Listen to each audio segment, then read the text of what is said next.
Hello guys, कैसे हो आप सब। इस वीडियो के अंदर मैं आप लोगों को एक्सेल का कुछ मोस्ट इम्पोर्टेंट फॉर्मूला के बारे में बताने वाला हूं। ठीक है, जैसा कि मेरे पास कई सारे एग्जांपल है। ठीक है दोस्तों, जैसे कि एक एग्जांपल ये है एक्सेल के अंदर कि यहाँ पे प्रोडक्ट के नाम दिए हुए हैं, उसका यहाँ पे प्राइस दिया हुआ है, लेकिन साथ में कहीं कहीं पे एरर भी दिया हुआ है। ठीक है, अब यहाँ पे क्या है कि या तो मुझे सम निकालना हो, अगर मुझे सम निकालना हो तो यहाँ पे क्या करना होगा मुझे, अगर मैं नॉर्मली सम लिखूंगा इक्वल टू सम तो आराम से बड़े आराम से निकल जाएगा। देखो सिलेक्ट कर लिया और एंटर मार दिया, देखो नहीं निकल के आया क्योंकि यहाँ पे एरर आ रहा है। ठीक है, अब इसको सम कैसे करेंगे मैं आपको बताता हूँ। यहाँ पे क्या करना होगा, इक्वल टू यहाँ लिखेंगे क्या, सम और इफ एरर। ठीक है, क्या लिखेंगे, सम और इफ एरर। ठीक है, उसके बाद इस वैल्यू को सिलेक्ट कर लेंगे। ठीक है, कोमा, और यहाँ पे पूछा जा रहा है वैल्यू इफ एरर, मतलब कि जहाँ पर एरर है उसके जगह पे आपको क्या चाहिए, तो मुझे इसकी जगह पे क्या चाहिए, 0 चाहिए। उसके बाद इसका ब्रैकेट क्लोज करा इफ एरर का, उसके बाद सम का ब्रैकेट क्लोज करा, देन कंट्रोल और शिफ्ट के साथ एंटर मारा, देखो निकल के आ गया है 25.47। ठीक है, आप इसको सबको जोड़ोगे तो इतना ही आंसर आएगा। इसी तरह से अगर मैं इसका काउंट निकालना चाहूंगा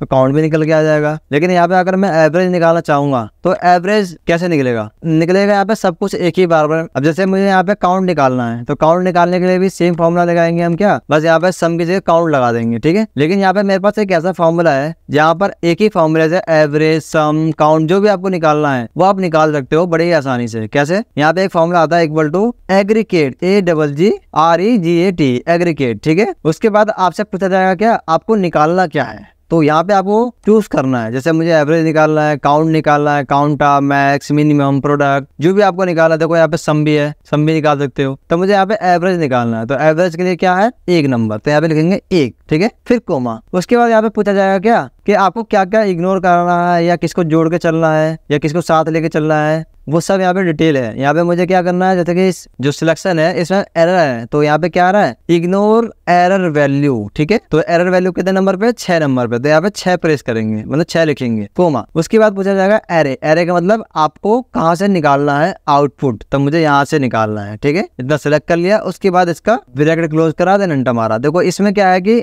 इसमें अलग से कोई फॉर्मूला लगाने की जरूरत नहीं है, जैसे कि मैंने सम में इफ एरर अलग से लगाया है, इसमें इफ एरर अलग से नहीं लगाएंगे। देन जैसे ही आप एंटर मारोगे तुरंत निकल के आ जाएगा इसका एवरेज। इसी तरह से अगर सम निकालोगे तो यहाँ पे दोबारा से लिखेंगे क्या, इक्वल टू एग्रीगेट। ठीक है, उसके बाद सम कितने नंबर पे है, 9 नंबर पे, तो 9 लिखेंगे, 9 कोमा। उसके बाद यहाँ पे पूछा जा रहा है क्या, इग्नोर किसको करना है, इग्नोर एरर वैल्यू, मतलब 6 नंबर को इग्नोर करना है, तो 6 कर दिया यहाँ पे, कोमा। उसके बाद वैल्यू को सिलेक्ट कर लेंगे। ठीक है, उसके बाद इसका ब्रैकेट क्लोज करा, देन एंटर मारा, देखो आ गया 25.47, और यहाँ पे भी हमारा उतना ही वैल्यू आ रहा था। ठीक है, तो इस तरह से एक एग्रीगेट जो फॉर्मूला है वो आपके अकॉर्डिंग ही फॉर्मूला काम करता है ये। ठीक है, यहाँ पे एरर को इग्नोर करना है, एरर इग्नोर हो जाएगा। हिडन रो है कोई तो हिडन रो को इग्नोर कर देगा, लेकिन यहाँ पे जो नंबरिंग है 6 नंबर, उसको चेंज करना पड़ेगा आप। ठीक है, एक बार आप इसको प्रैक्टिकली एक्सेल के अंदर खुद से अगर ट्राई करोगे तब जाके आपको ये अच्छे से समझ में आएगा। ठीक है, अगला क्वेश्चन इसी तरह से है हमारा कि आपको क्या है कि यहाँ पे कुछ अपने काम के लिए कुछ नंबर टाइप करने हैं, कुछ लिखने के। ठीक है, मैनुअली अगर आप नंबर टाइप करोगे तो काफी टाइम हो जाएगा इसे टाइपिंग करने में, लेकिन एक्सेल का ऐसा फॉर्मूला है जो आप सिर्फ एक जगह फॉर्मूला लगाओगे और जहां से जहां तक आपको नंबर चाहिए, कितने रो में चाहिए, कितने कॉलम में चाहिए, वो सब निकल के आ जाएगा। उस फॉर्मूले का नाम है इक्वल टू रेंड एरे। क्या नाम है, रेंड एरे, और ब्रैकेट को स्टार्ट करेंगे। उसके बाद यहाँ पे आपसे पूछा जाएगा रो, मतलब कितने रो में आपको डेटा चाहिए, जैसे मुझे 10 रो में डेटा चाहिए। ठीक है, कोमा। उसके बाद पूछा जाएगा कितने कॉलम में डेटा चाहिए, तो मुझे 5 कॉलम में डेटा चाहिए। ठीक है, फिर कोमा। उसके बाद पूछा जाएगा कि आपको कम से कम कितने नंबर की वैल्यू चाहिए, जैसे मुझे चाहिए 1 नंबर, मतलब 1 से वैल्यू स्टार्ट हो जाए, कोमा। और मैक्सिमम कितना चाहिए, मुझे चाहिए 100। ठीक है, मतलब क्या हुआ कि मुझे 10 रो में डेटा चाहिए, 5 कॉलम में डेटा चाहिए, और नंबरिंग कहाँ से चाहिए, 1 नंबर से लेके 100 नंबर तक नंबरिंग चाहिए। ठीक है, उसके बाद कोमा। उसके बाद पूछा जाएगा कि डेसिमल में चाहिए या विदाउट डेसिमल में चाहिए। अगर आपको डेसिमल में चाहिए तो यहाँ लिखोगे फॉल्स। ठीक है, क्या लिखोगे, फॉल्स। अगर विदाउट डेसिमल में चाहिए तो यहाँ लिखोगे ट्रू। ठीक है, उसके बाद यहाँ पे इसका ब्रैकेट क्लोज करेंगे, और जैसे ही एंटर मारोगे तो जो आपने लिखा है वो देखो वो आ जाएगा ऑटोमेटिकली। मैंने यहाँ पे क्या लिखा, डेसिमल में चाहिए, तो यहाँ पे देखो डेसिमल में आ गया। अगर मुझे विदाउट डेसिमल चाहिए तो क्या करेंगे, फॉर्मूला को रीनेम करेंगे, और जहाँ पे फॉल्स लिखा है यहाँ पे ट्रू लिख देंगे। यहाँ पे क्या लिख देंगे, ट्रू। ठीक है, और देन एंटर मारेंगे तो देखो ट्रू की वैल्यू आ गई। अब यहाँ पे क्या है कि नंबरिंग में चेंज कर सकते हो, फॉर्मूला को रीनेम करो, यहाँ पे 1 की जगह लिख दो 100, और यहाँ पे 100 की जगह लिख दो 500। देन जैसे ही आप एंटर मारोगे तो 100 से लेके 500 तक की वैल्यू यहाँ पे आपको नजर आ जाएगी। ठीक है, तो ये आपका क्या कहाँ पे काम आ जाएगा, जब आपको कुछ अपना कुछ प्रैक्टिकल करना हो तो ऑटोमेटिक नंबर आ जाएगा। इससे आप कोई फॉर्मूला का प्रैक्टिस कर सकते हो। ठीक है, उसके बाद अगला क्वेश्चन कुछ इस तरह से है कि यहाँ पर क्या है कि कुछ डेट लिखे हुए हैं, ऑर्डर का डेट और डिलीवरी का डेट। ठीक है, तो यहाँ पे निकालना है कि कितने दिन हो गए यहाँ पर। ठीक है, डिफरेंट कितना दिन हुआ। ठीक है, अगर डायरेक्टली आप माइनस करते हो डिलीवर डेट में से ऑर्डर डेट को माइनस करते हो तो यहाँ पे क्या आ जाएगा, 90 दिन आ जाएगा। ठीक है, कि 90 दिन का डिफरेंस है इसके अंदर, जबकि मुझे लगता नहीं है कि इसमें 90 दिन का डिफरेंस होगा। यहाँ पे देखो क्या लिखा है, 1 जून 2020 से लेकर 30 जून जुलाई अगस्त। हाँ, 90 दिन का डिफरेंस हो गया यहाँ पे। ठीक है, तो यहाँ पे क्या आ गया कि यहाँ पर डेज का डिफरेंस आ गया है। अगर यहाँ पे मंथ का डिफरेंस निकालना हो तो कैसे निकालेंगे, और ईयर का डिफरेंस निकालना हो तो कैसे निकालेंगे, तो उसके लिए हमारे पास एक और हमारे पास फॉर्मूला है, उसका नाम है डेटेड इफ। ठीक है, डेटेड इफ से क्या हो जाएगा, सारे निकल के आ जाएंगे। ठीक है, कैसे, दूसरा तरीका कुछ इस तरह से है, यहाँ पे लिखेंगे इक्वल टू डेटेड इफ। ठीक है, उसके बाद इसका ब्रैकेट स्टार्ट करेंगे और सबसे पहले आपको क्या सिलेक्ट करना है, मतलब कि ऑर्डर का डेट, मतलब कि पहली डेट। ठीक है, कोमा, उसके बाद क्या चूज करेंगे, एंड डेट, मतलब डिलीवरी डेट क्या है। ठीक है, उसके बाद कोमा, उसके बाद यहाँ पे क्या करेंगे, इन्वर्टेड कोमा के अंदर डी का मतलब डे। ठीक है, उसके बाद इन्वर्टेड कोमा क्लोज, उसके बाद इसका ब्रैकेट क्लोज, देन एंटर मारेंगे तो देखो सेम आंसर आ गया। इसी तरह से अगर आपको मंथ निकालना हो तो कैसे निकालेंगे, मतलब कि कितने मंथ का यहाँ पे डिफरेंस है तो वो कैसे निकालेंगे। फॉर्मूला बिल्कुल सेम है, यहाँ पे लिखेंगे equal to dated if, bracket start करेंगे, ऑर्डर का डेट सबसे पहले सिलेक्ट करेंगे, फिर कोमा, डिलीवरी डेट को सिलेक्ट करेंगे, फिर कोमा, और इन्वर्टेड कोमा के अंदर लिखेंगे क्या, एम का मतलब month, inverted comma close, bracket close, then enter. तो यहाँ पे कितने मंथ का डिफरेंस हुआ, 2 महीने का। इसी तरह से अगर यहाँ पे ईयर का डिफरेंस निकालना हो तो इक्वल टू डेटेड इफ। ठीक है, ब्रैकेट स्टार्ट करेंगे, ऑर्डर का date, comma, delivery date, comma, inverted comma के अंदर वाई का मतलब year, inverted comma close, bracket close, then enter. सबका 0 आंसर आएगा क्योंकि सब 2024 में ही आया है। इसका थोड़ा डिफरेंस आएगा क्योंकि इसका जो 2023 या 24 में आया उसका डिफरेंस आएगा, बाकी सबका 0 आंसर आएगा। इसको ड्रैग करो, देखो आंसर आ गया। यहाँ पे 1 साल का डिफरेंस है। ठीक है, और यहाँ पे देखो यहाँ पे साल पूरे कंप्लीट हुए नहीं, इसलिए यहाँ पे क्या हुआ, 0 आंसर आया। जहाँ पे साल कंप्लीट हो गया वहां पे आपको ईयर दिखाई देगा। ठीक है, उसके बाद देखो एक और क्वेश्चन है, यहाँ पे नेट वर्क डे निकालना है हमें। ठीक है, नेट वर्क डे मतलब कि एक्चुअल में इन डेट के बीचों में नेट वर्क डे कितना है, मतलब कि इसमें सैटरडे संडे ऑफ हो जाता है। ठीक है ना, ठीक है, और नहीं वर्किंग डे काउंट करना है। ठीक है, तो सबसे पहले अगर मैं निकालना चाहूँ कि यहाँ पे डिफरेंस कितना है डेज का, तो सेम तरीका है, डिलीवरी डेट को माइनस कर देंगे ऑर्डर डेट के साथ और देन एंटर मारेंगे तो देखो डिफरेंस निकल के आ गया है। अगर वर्किंग डे काउंट करना है तो इक्वल टू यहाँ लिखेंगे नेट वर्क डे। ठीक है, उसके बाद यहाँ पूछा जाएगा स्टार्ट डेट हमारा हो गया order date, comma, and date, उसके बाद कोमा। अगर यहाँ पे कोई हॉलीडे है तो उसको सिलेक्ट कर लो, अदरवाइज उसको ब्रैकेट क्लोज करके देन एंटर मारोगे तो देखो यहाँ पे एक्चुअल में वर्किंग डे काउंट होके आ जाएगा, कितना वर्किंग डे हुआ इन दोनों के बीच में, सैटरडे संडे को हटा के। ठीक है, उसके बाद देखो इस तरह से एक और क्वेश्चन है मेरे पास यहाँ पर कि यहाँ पे डेटा दिया हुआ है। ठीक है, मुझे यहाँ पे क्या करना है कि एक सेल के अंदर इन सबको जोड़ के लेके आना है, मतलब ये सारे नाम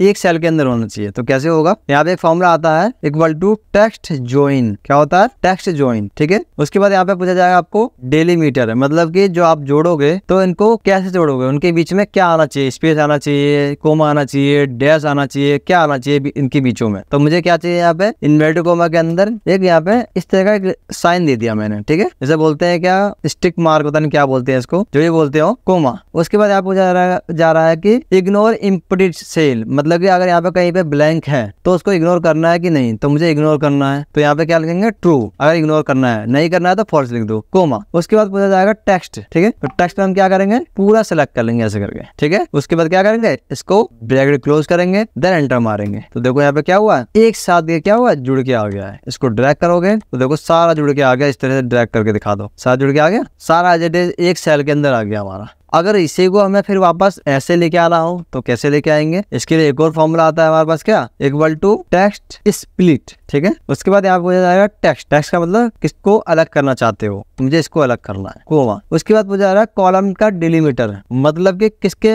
बेस पे आप इसको अलग करना चाहते हो। तो बेस क्या है, यहाँ पे ये डंडा सा निशान जो है, तो ये निशान कैसे आएगा, इन्वर्टेड कोमा स्पेस, ये निशान लगा दो, इन्वर्टेड कोमा क्लोज कर दो, कोमा। उसके बाद अगर वो डिलीमीटर है तो ठीक है, अदरवाइज कोमा लगा के आगे बढ़ जाओ, फिर यहाँ पूछा जा रहा है कि इग्नोर इम्पटी, तो यहाँ पे फिर से ट्रू कर दो कि इग्नोर इम्पटी हो जाए। उसके बाद आगे आपकी मर्जी है जो आप पूछा जा रहा है, जैसे मैच का मोड क्या है, सेंसिटिव है, कैसा है। उसके बाद सीधा अगर आप ब्रैकेट क्लोज करके एंटर मारोगे तो देखो ऑटोमेटिकली सब अलग अलग हो जाएंगे। देखो उसके बाद इसको ड्रैग करोगे ना तो सारे अलग अलग जैसे था वैसे ही आ जाएगा। देखो सब अलग अलग हो जाएंगे। मतलब कि टेक्स्ट जॉइन से क्या होता है, एक साथ मर्ज हो जाता है, और टेक्स्ट स्पीड से क्या होता है कि सब अलग अलग हो जाता है। ठीक है, ये फॉर्मूला जो है बेसिकली जो एक्सेल का न्यू वर्जन है 365 उसके अंदर है ये फॉर्मूला, टेक्स्ट जॉइन और टेक्स्ट स्प्लिट। ठीक है, उसके बाद देखो अगला क्वेश्चन कुछ इस तरह से है कि यहाँ पर देखो नाम दिए हुए हैं, लेकिन नाम देखो आप किस तरह से हैं कि कहीं पे देखो स्पेस दिया हुआ है, कहीं पहले स्पेस है, कहीं बाद में स्पेस, देखो टेढ़े मेढ़े हैं। मतलब कि मैं चाह रहा हूँ कि यहाँ पे एक तरीके से ये जो नाम है वो तरीके से यहाँ पे नाम आ जाए। तो कैसे आएगा, यहाँ लिखेंगे इक्वल टू ट्रिम। ट्रिम का मतलब ये होता है कि अनवांटेड स्पेस जो है उसको रिमूव कर देता है। ठीक है, उसके बाद यहाँ पे सिलेक्ट कर लेंगे टेक्स्ट को, उसके बाद इसका ब्रैकेट क्लोज करेंगे, देन एंटर मारेंगे और इसको ड्रैग करेंगे तो देखो यहाँ पे आ गया। अब यहाँ पे क्या है कि कहीं पे छोटे हैं, कहीं बड़े हैं, कहीं फॉर्मेटिंग में नहीं है, तो यहाँ पे एक और फॉर्मूला लगा देंगे। क्या, एक फॉर्मूले को रिनेम करेंगे और ट्रिम से पहले यहाँ पे लगा दो प्रॉपर केस। क्या लिखोगे, प्रॉपर। उसके बाद इसको एंड में इसका ब्रैकेट क्लोज करके एंटर मार दो और फिर इसको ड्रैग करो तो देखो अब देखो तरीके से यहाँ पे नाम आ गया है। देखो प्रत्येक अक्षर उसका कैपिटल हो गया है, उसके बाद स्मॉल लेटर हो गया है। ठीक है, अब लग रहा है कि नाम है ये। ठीक है, ये क्या लग रहा है कि पता नहीं क्या दे दिया डेटा किसी ने। ठीक है ना, इस तरह से हम क्या करेंगे, अनवांटेड स्पेस को रिमूव कर देंगे, किससे, ट्रिम से। ठीक है, अगला क्वेश्चन कुछ इस तरह से है कि यहाँ पे देखो नाम दिया हुआ है, प्रोडक्ट का नाम दिया हुआ है, उसका क्वांटिटी दी हुई है। ठीक है, यहाँ पे मुझे यस नो लिखना है कि यदि इसमें से जो क्वांटिटी 250 से ऊपर हो गई है उसको यस देना है, अदरवाइज ब्लैंक छोड़ देना है। तो क्या करेंगे, इक्वल टू इफ यदि यहाँ पर ठीक है ग्रेटर देन 250 है तो कोमा इनवर्टेड कोमा में क्या हो जाएगा, यस अदरवाइज ब्लैंक। ठीक है, उसके बाद इसका क्लोज कर दिया, अदर एंटर मार दिया तो देखो यहाँ पे ब्लैंक हो गया। अब जैसे इसको ड्रैग करोगे नीचे तक तो जो भी 250 से ऊपर होगा उसको यस हो जाएगा, अदरवाइज यहाँ पे क्या हो जाएगा, ब्लैंक हो जाएगा यहाँ। ठीक है, अब यहाँ पे एक और कंडीशन है कि यदि यहाँ पर यदि इस जगह पर 250 से ऊपर हो और इस जगह पर प्रोडक्ट का नाम ओलिव हो, ठीक है ओलिव्स, तो यहाँ पे यस आए, अदरवाइज क्या आ जाए, ब्लैंक। तो कैसे करेंगे, इक्वल टू इफ और यहाँ पे लगा देंगे एंड। एंड इसलिए लगा रहे हैं क्योंकि मुझे दोनों कंडीशनों में ट्रू चाहिए, मतलब यहाँ पे भी ओलिव चाहिए और यहाँ पे भी 250 से अबव चाहिए, तो उस कंडीशन में एंड लगता है इफ के साथ। ठीक है, तो कैसे लगाएंगे, सबसे पहले यहाँ पर क्या होना चाहिए, इक्वल टू ओलिव्स होना चाहिए, OLIVES, जो इसकी स्पेलिंग है वो आपको ध्यान से लिख देना है। ठीक है, inverted comma close, inverted coma में ही लिखेंगे क्योंकि हम मैनुअल लिख रहे हैं, कोमा। ये तो होगी पहली कंडीशन। अब दूसरी कंडीशन यहाँ पर ग्रेटर देन 250 होना चाहिए। ठीक है, तो यहाँ पे हमारी कंडीशन फेल हो गई। अगर ये मिल जाती है तो कोमा में क्या आना चाहिए, इन्वर्टेड कोमा के अंदर यस अदरवाइज ब्लैंक। ठीक है, इन्वर्टेड कोमा के अंदर ब्लैंक कर दिया, देन इसका ब्रैकेट क्लोज करा, देन एंटर मारा तो देखो यहाँ पे ब्लैंक आ गया। अब इसको ड्रैग करो यहाँ से लेके यहाँ तक। अब देखो यहाँ पर ब्लैंक आया क्योंकि यहाँ पे